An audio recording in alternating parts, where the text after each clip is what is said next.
네, 여러분 안녕하십니까? 역사 스토리텔러 썬킴 인사드리겠습니다. 가야해. 이 가야가 일본에 어떤 영향을 미쳤냐? 다시 한번 강조해드리지만 가야는 위대한 왕국이었지만 문자 기록을 안 남겼어요. 문자 기록을. 그래가지고 가야가 어떤 나라였나는 걸 알아보려면 외국 기록들, 신라, 백제, 일본, 중국 외국 기록들을 보고 아니면 고고학적으로 접근해야 돼요. 고분을 판다든지 거기서 나온 이 유품들 가지고 어떻게 했을 것이다 라고 추정하는 안타까운 일인데, 자, 가야 잠깐 짚고 넘어가 봅시다. 가야가 또 일본사에서 굉장히 중요한 역할을 하고 있기 때문에 지난 시간에 말씀드린 것 같이 일본에서는 지금 가라카미라는 가야의 신을 건국 신으로 지금 일본인들이 모시고 있다. 아마 일본인들도 모를 거예요. 자기들도 가라카미 하지만 가라카미가 실제 어떤 신인지. 자, 한사군 얘기를 저희가 이제 말씀을 드렸지 않습니까? 그런 다음에 이 위만조선이 한무지의 공격을 받고 기원전 108년에 멸망을 해버립니다. 그리고 고조선이란 나라는 위만조선 포함해가지고 고조선은 우리 역사에서 빠이빠이. 위만조선의 마지막 왕 우거왕이 이제 기원전 108년에 나라가 망했으니까 어디로 가야 되겠죠? 기억하십니까, 여러분들? 이 위만이 처음으로 고조선 땅에 들어와가지고 구태타를 일으킨 다음에 원래 있던 고조선의 준왕이 쫓겨났지 않습니까? 어디로 갔다고 했죠? 지금의 전라도 지방으로 내려갔다고 말씀드렸죠. 지금 이 위만조선이 한나라, 철기 제국 한나라와 1년간 전투를 벌인 끝에 결국에 멸망을 해요. 그럼 위만조선의 유민들은 어디로 갔나? 지금의 경상도 지방으로 내려와요. 자, 그러면 고조선이었던 그 땅은 당연히 이제 그 한나라가 정복을 했기 때문에 한나라겠죠. 근데 한나라 중앙정부로부터 너무 멀다 보니까 약간 지방자치 정부를 만들어요, 한나라가. 이른바 낙랑군, 대방군 등 이른바 우리가 국사 시간에서 배웠던 낙랑공주가 등장하는 한사군이 등장을 합니다.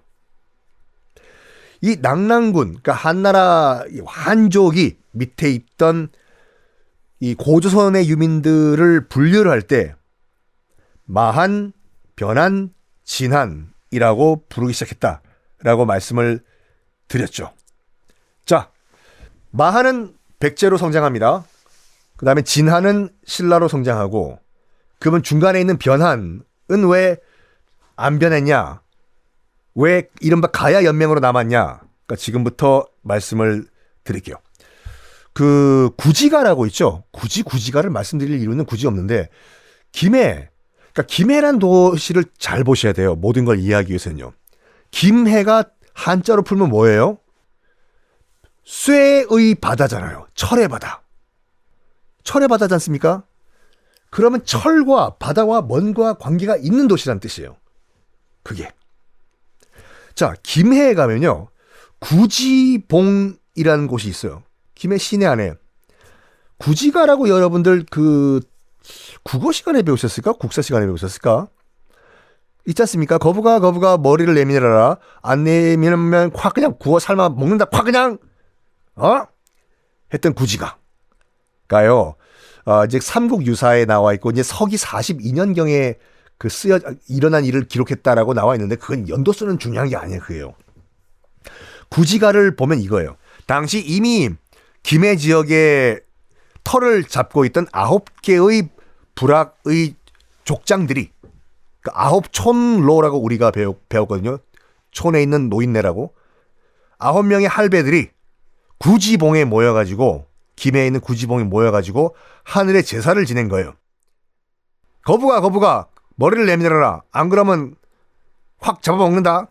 이거를 어떻게 이제 해석을 했냐면, 우리를 다스려줄 왕을 달라. 그러니까 이렇게 협박을 하니까 하늘에서 참네. 6개의 알이 내려왔고, 그 6개의 알 중에 하나가 딱 제일 처음 부화를 해가지고 나왔다. 그 알에서 부화해서 나온 그 제일 처음 나온 사람을 가장 먼저 머리를 내밀었다고 해서 수로라고 부르고, 그 김수로가 세운 나라를 이제 우리 이른바 금간가야, 가락국이라고 했다. 6개의 알이 내려왔기 때문에 6개의 가야가 생겨서 육가야라고 한다. 그런 건 나중에 우리가 붙인 이름이에요. 가야란 이름 자체도 그 당시 가야에 살고 있던 사람들은 가야란 이름을 몰랐어요. 가야란 이름은 나중에 고려 조선을 거치면서 편의상 붙인 거예요. 원래 지금 그 김해 지방에 있던 나라는 구야국이란 나라였어요. 각각 나라 이름이 다 있어요. 독립적인 나라 이름들이. 지금의 창원 이쪽 함안 지역은 안라국, 고령에는 가라국, 고차국, 각각 독립적인 나라 이름들이 다 있었어요. 근데 이거를 나중에 고려 넘어가면서 편의상 구야국이 어떻게 하다 보니까 가야란 이름이 붙여진 거예요. 구야, 가야 비슷하니까. 그리고 편의상 분류를 하기 위해 가지고 이 구야국을 금관가야라고 나중에 붙였어요. 그리고 독립적인 이름이 있었던 안라국, 고차국, 가라국 이것도 다 가야를 붙여버린 거예요. 편의상. 그 동네에 있었던 비슷비슷한 나라라고 해서. 그래서 지금의 고령 땅에 있었던 가라국이라는 나라는 나중에 편의상 큰 가야라고 해서 대가야라고 붙여버리고, 당시에는 그런 가야라는 이름이 없었습니다. 얼마나 김해에 대한 정보가 없었냐면 제가 기억하기로는 국사 시간에 그러니까 금관가야, 그러니까 지금의 김해가 있는 가야죠. 김수로왕. 어떻게 금관가야가 가장 맹주가 될 수 있었냐? 그 이유를 고르시오. 보기 1, 2, 3, 4 중에 제가 국사 시간에 배웠을 때는 정답은 그거였어요. 김해 평야에서 나는 이 수많은 곡식 파워 가지고 쌀 가지고 가야 연맹을 이끌었다가 정답이었어요. 아닌 게 밝혀졌네. 지금 김해시, 그러니까 우리가 알고 있는 금관가야가 있었던 데는 원래 거기 바다였어요. 김해 평야가 없었어요. 그러니까 지금은 그 김해 평야 어떻게 얘기하면 그 오답이거든요. 그 정도로 정사를 잘못 배웠을 정도로 김해 가야에 대해서 잘 몰라요. 자, 일단 구식을 봅시다. 그러니까 6개의 알이 내려와가지고 이 육가야를 만들었다고 했는데 아니에요. 일본 서기 등 아니면 그 중국 자료를 보면 적어도 12개의 독립된 나라들이 있었대요. 12개. 하늘에서 알이 내려오는 거는요, 우리나라에만 있는 신화가 아니에요. 하늘에서 뭐가 알이 내려온다는 것은 일본, 중국 다 있어요. 북방민족도 있고 다 있어. 그 말은 무슨 말이냐면 공통적으로 하늘에서 알이 내려온다는 거는요, 어디선가 선진 문물이 왔다는 뜻이요, 다. 단권신화도 하늘에서 내려오잖아요.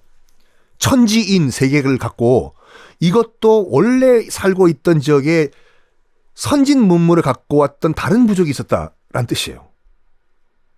그러면 하늘에서 알이 내려왔다는 것은 지금 김해 지역에 원래 거긴 살고 있던 사람들이 있었고 9명의 촌장들 뭐뭐해서 북쪽 어딘가에서 선진 문물을 갖고 온 새로운 민족이 있었다 이거인데 어디서 온 사람들인가 이걸 알아내면 돼요.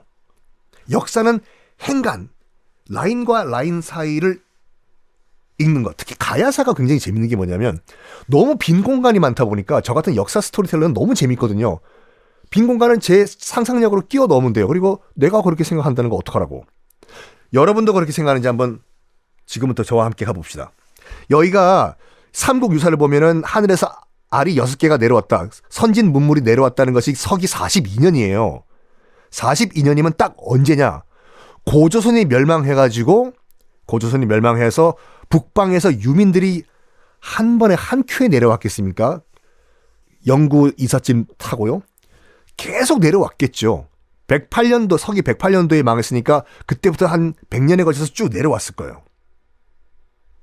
자, 이 북방에서 내려온 고조선의 유민들 어떤 사람들이었냐? 봐요. 당시 한나라는 거의 세계 최강의 철기 제국이었어요. 여러분, 쇠는 만들기 어려워요. 청동은 만들기 쉬워요. 청동기는요, 당시 고조선이 망했던 이유도 고조선은 청동기 시대였고 한나라는 이 중국은 철기 시대였거든요. 철로 만든 검 가지고 청동기 쳐버리면 청동기는 세동강 그냥 부서져요. 땡! 청동은 보통 이 광석을 가져와서 한 700도에서 800도 정도로 녹이면 나와요. 쉬워. 근데 강철 있지 않습니까? 강철은 최소한 1500도로 녹여야지 강철이 나옵니다. 이게요, 자연적으로 그런 온도까지는 안 올라가요. 강력한 바람을 쐬게 한다든지 아니면 뭔가 인공적인 게 뭔가 들어가야지 1500도까지 올라가요. 철광석이 있다고 해서 광철 안 나옵니다. 기술이 있어야 돼요. 히타이트 제국 기억나시죠? 지금의 튀르키예, 터키에 있던 인류 최초의 철기 강국 히타이트. 히타이트랑 이집트랑 한 10년 싸웠지 않습니까? 람세스 2세랑 10년 동안 싸워서 결국 이집트가 져요. 히타이트가 철기 제국이었는데 왜 철기 제국이었냐면 철광석은 지금의 튀르키예, 히타이트 제국이 있었던. 근데 거기는 인공적으로 강력한 바람 1500도까지 올릴 기술이 없어요. 근데 어떻게 철기 제국입니까? 와우. 그때는요, 북유럽에서 불어오는 강력한 바람이 있었어요. 그 엄청난 바람의 힘으로 풀무지를 해가지고 1500도까지 올린 거예요. 그래서 철광석에서 강철을 뽑아낼 수 있었어.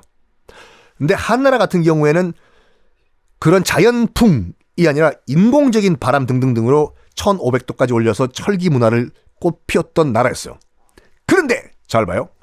이런 철기 제국 한나라와 위만조선은요, 1년 동안 전투를 할 정도로 위만조선도 강력한 철기 제국이었어요. 청동기였으면 바로 하루면 그냥 망해요. 그런 철기 선진국인 고조선의 후예들이 철기 문화를 가지고 내려온 겁니다. 내려와서 어디에 정착을 했냐?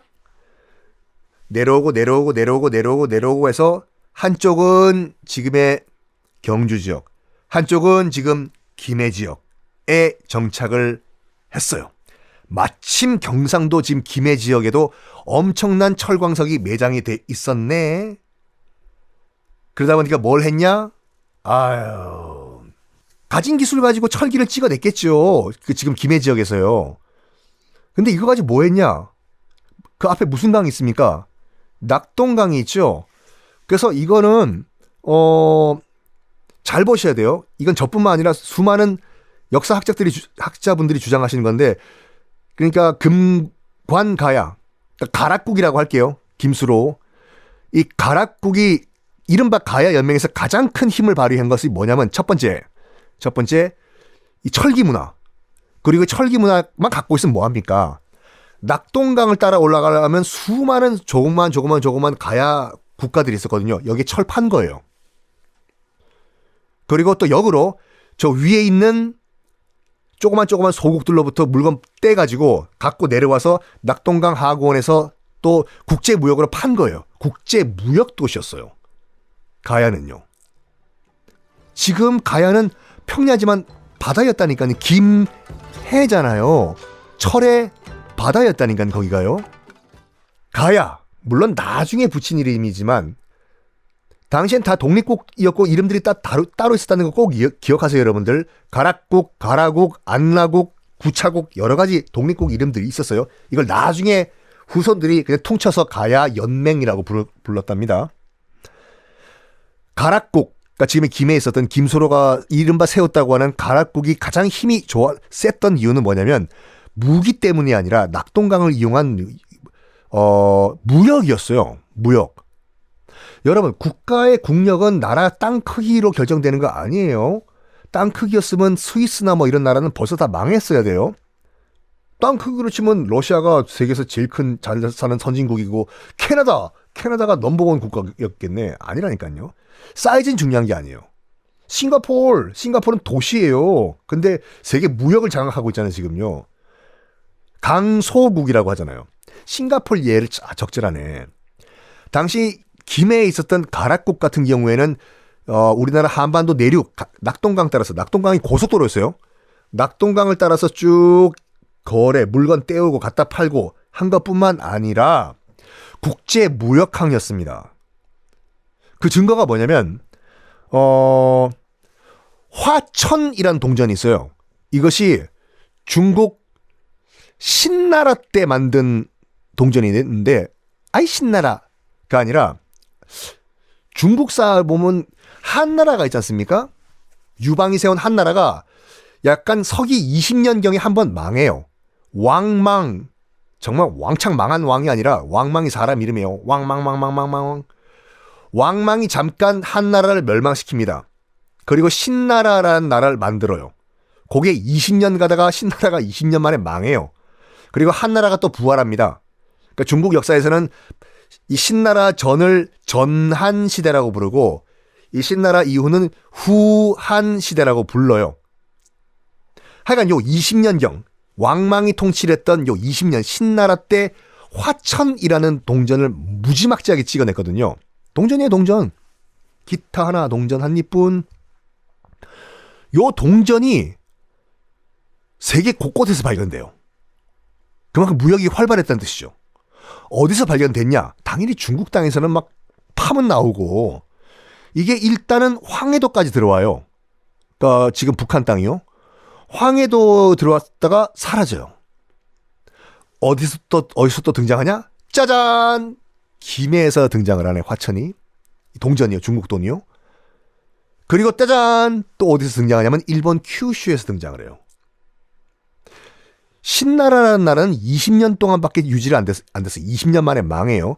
20년 밖에 유지가 안 됐던 그 나라에서 찍어낸 동전이 일단 중국과 황해도, 김해, 큐슈에서 발견됐다는 거는 그 20년 동안 수없이 무역을 했다는 거예요, 지금요. 그러니까 일단은 육로로 황해도까지 왔겠죠. 육로로 황해도까지 왔겠죠. 그러다가 황해도에서 배가 출발했겠죠. 서해 타고 내려오다가 김해에서 만나가지고, 김해가 무역항이다 보니까 또 우리나라 내륙에서 싣고 온 또 물건들 내리고, 또 중국에서 싣고 온 물건 김해에 내렸겠죠. 물건 대금으로 돈 내야 될 거 아니에요. 화천으로 거래가 됐겠죠. 그리고 또 이 김해에서 찍어낸 또 철기 제품 실었겠죠. 이걸 가지고 큐슈, 후쿠오카 라면이 맛있죠. 가서 또 팔았겠죠. 거기서 또 화천 가지고 거래했겠죠. 이게 루트가 형성이 된 거예요, 이게요. 요때가 서기 20년경이잖아요. 이른바 구지가가 나오면서 거부가 머리 내밀어라, 요때요. 요때 또 어떤 일이 있는 줄 알아요? 이거 다 소름 끼친다니까요. 이때 일본에 갑자기 철기 문화가 등장해요. 일본은 굉장히 독특한 나라예요. 석기 시대에서 청동기 시대 안 거치고 바로 철기 시대로 넘어가 버려요. 이게 일본 입장에서 봤을 때는 굉장히 컴플렉스거든요. 뭔가 이상해. 기본적으로는 석기 시대, 청동기 시대, 철기 시대로 넘어가야 되잖아요. 중간 스킵해버려요. 석기 시대에서 바로 철기 시대. 철기 시대가 등장한 요때가 언제냐? 바로 서기 30년, 40년 요때요. 요때가 언제냐? 바로 지금 김해, 가락국이 국제 동아시아 최대의 무역항으로 활약을 벌이던 때예요. 철기 문화를 꽃 피웠을 때. 빼박켄트 증거가 또 일본에서 등장한 게 뭐냐면, 당시 그 가락국이 만든 철기를요, 완제품으로 만들어 판 게 아니라 쇠 덩어리를 팔았어요. 니들이 알아서 이거 두들겨 패가지고 늘리든지 마음대로 만들어 쓰시오라고 해서 덩이쇠, 검색하면 나와요, 여러분, 네이버에. 덩이쇠라는 그러니까 금괴같이 생긴 걸 만들었어요. 이거 너희들이 뭐 불 쬐가지고 두들겨서 냄비 만들든지 뭐 칼 만들든지 알아서 하십시오. 여기요. 가락국에서 만든 덩이쇠가 요때 일본의 철기 문화가 갑자기 빵 등장했어요. 이때 일본 고분에서 갑자기 발굴이 됩니다. 이거는 가락국과 일본이 특히 가야를 매개체로 해서 일본과 중국과 거래를 했다는 엄청난 증거예요. 이게요. 글로 남겨져 있으면 참 우리가 쉽게 배울 건데 무슨 뭐 역사책에 유물로 나오니까 우리 다 끼워 맞춰야 돼요, 이거를요. 자, 가야 연맹이 이렇게 발전을 하고 일본에 영향을 주고 일본에 갑자기 철기 문화를 전파해 줍니다. 그러다가 이제 거기 이제 이제 일본 역사 시간이니까 일본 쪽으로 와 볼게요. 우리가 국사 시간에는 서기 400년경에요. 광개토 대왕이 남부 정벌을 한다고 배워요. 안 배우셨다고요? 배우셨습니다, 여러분. 절 믿으세요. 한 줄이라도 배우셨을 거예요. 한 줄 배우실 때 깜빡 졸으셨겠죠, 아마. 서기 400년에 광개토 대왕이 치고 내려와요. 왜 치고 내려오냐면 당시 백제와 국사 시간에 배웠을 때는 백제와 가야 연맹이 힘을 합쳐가지고 신라를 공격했다 라고 나와요. 신라가 거의 망할 뻔해요. 그래가지고 신라가 고구려에 SOS를 쳐요. 광개토 대왕에 좀 도와달라고. 그래서 뭐 신라가 도와달라고 하니 우리 고구려 한번 가서 한번 밟아볼까 해서 광개토 대왕이 다음 시간에 공개하겠습니다.